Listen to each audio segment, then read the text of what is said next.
Hello po sa inyong lahat mga ka-crypto. Ako po si Pinoy Crypto Trader at sa video na ito ay atin pong pag-uusapan ang tungkol dito kay Immutable X, Pendle at saka si Bonk, kung saan ang sabi po rito ay Immutable X, Pendle, Bonk lead crypto markets weekend charts. Kaya yan, pinangunahan daw po ng tatlong mga digital assets na ito na sina Immutable X, Pendle at saka si Bonk ang crypto markets sa yan ang weekend na ito. Kaya ayan, sila po yung nangunguna or nagpapakita po ng magandang performance. Kaya yan, bago po tayo magpatuloy ay nais ko lamang po munang bigyang linaw ang aking disclaimer kung saan ang nilalaman po ng video na ito ay hindi po ito isang financial advice. For education and information purposes lamang po ang layunin nito. Maliban po dito ay nais ko na rin pong magbigay babala na wala pong kahit anumang group chat ang Pinoy Crypto Trader. Ayan, sabi po rito ay Layer 2 token, Immutable X or IMX, Decentralized Finance Pendle, and Solana's dog theme coin Bonk were the best performers among the top 100 cryptocurrencies in the last 24 hours. Kaya ayan, nitong nakalipas na 24 oras ay ito po yung tatlong mga cryptocurrencies na nanguna dito sa top 100 cryptocurrencies nitong nakalipas na 24 oras. Yan po ay si Immutable X or IMX, Pendle, ayan, Pendle at saka si Bonk. Yan, may nagre-request po ng review dito kay Pendle. Yan, re-review po natin yan mamaya. Per data from crypto price aggregator CoinMarketCap, Immutable X currently trades at $2.70 and 13.74% jump from the previous day. Kaya yan naman po yung naging performance nitong si Immutable X. Siya po ay kasalukuyang nagtitrade sa presyong $2.70. Umangat po siya ng 13.74% nitong nakalipas na araw. Kaya yan po siya. Ito po yung kanyang chart.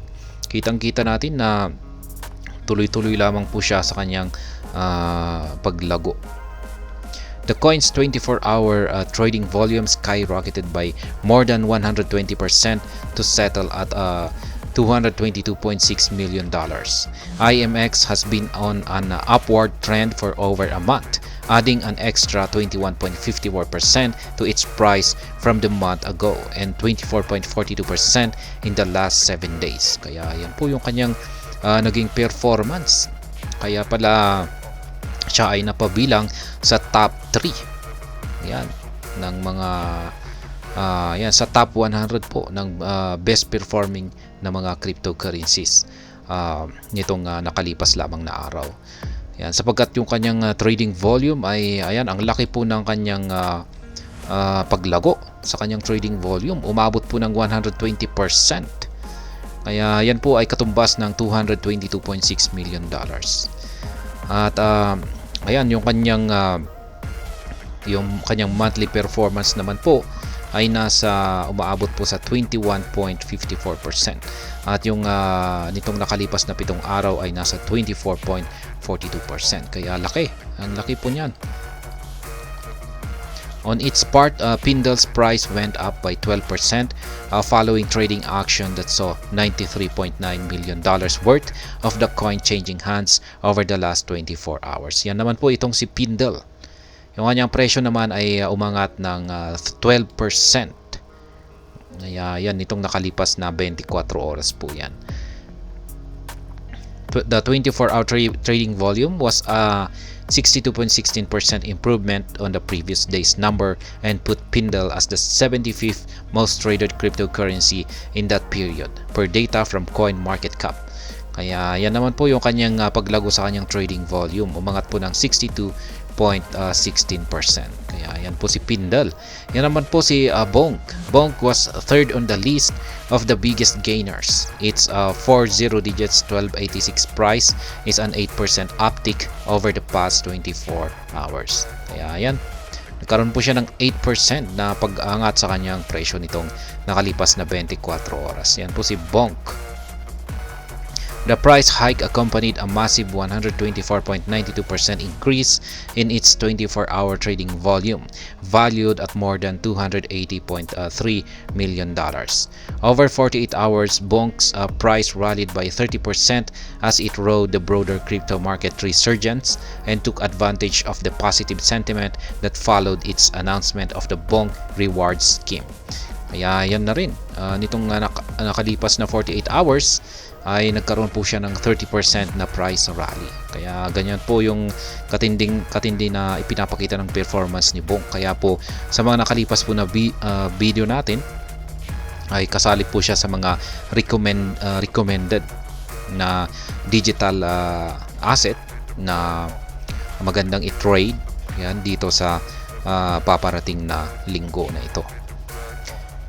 Yan, ito po Bonk, introducing Bonk Rewards by Armada Fi.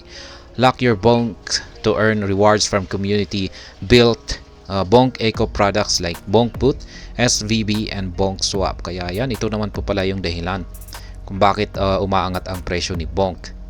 Yan, dulot po yan ng rewards ng Armada Fi. Yan, kasi yung pag ilalak mo po yung Bonk mo dito kay Armada Fi ay mabibigyan ka po ng mga Bonk Eco products tulad ng Bonk Bot, SVB, at saka mga ayan, Bonk Swap. Kaya pala tumaas yung kanyang demand. Dog Weave Hut. Ayan, Dog Weave Hut or Weave. Another popular Solana meme coin was among the top performers, gaining 25.7% on its price from one day ago. Ayan na rin po si Dog Weave Hut. Isa katulad din po ni Bonk ay isa na rin po siya na sikat na meme coin ng Solana. Ayan, malaki na rin po yung kanyang paglago, 27.7%. The coin, which recorded a 24-hour trading volume of $29.79 million, is currently priced at 0.2862, bringing its market value to $282.7 million and earning it the 199th position in the CoinMarketCap's list of the most prominent digital assets by market capitalization. Elsewhere, the more prominent meme coin Dogecoin failed to make much of an impact, shedding 1.17% from its price and more than 8% from its 24-hour trading volume. This comes even as bullish Doge whales continued to buy the dip, spending as much as $27 million on the coin in the first week of February. Yan, samantala ay ito daw pong si Dogecoin ay mukhang nabigo daw po siya na magpakita ng magandang performance nitong nakalipas na araw, sapagkat siya po ay nakaranas ng pagbaba sa kanyang presyo ng 1.17%, at sa kanyang trading volume naman ay nasa 8%. Yan, gayon pa man ay maski marami raw mga whales, mga Dogecoin whales ang talagang bumibili yan or nag-accumulate ng Dogecoin, ay ayan, gumagastos pa raw sila ng higit $27 million sa pag-accumulate dito kay Dogecoin.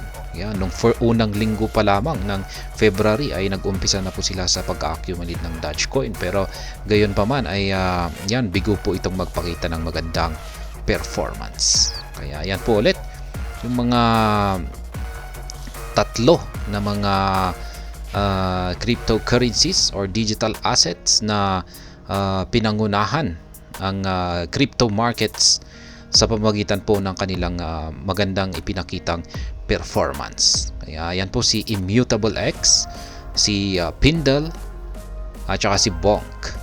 At ayan, hanggang dito na lamang po tayo sa video na ito. Sana po ay inyong nagustuhan ang aking paliwanag dito. Kung inyo po itong nagustuhan ay pakiclick lamang po ang like button nito. Para naman po sa mga bago lamang dito, kayo po ay aking inaanyayahan para mag-subscribe.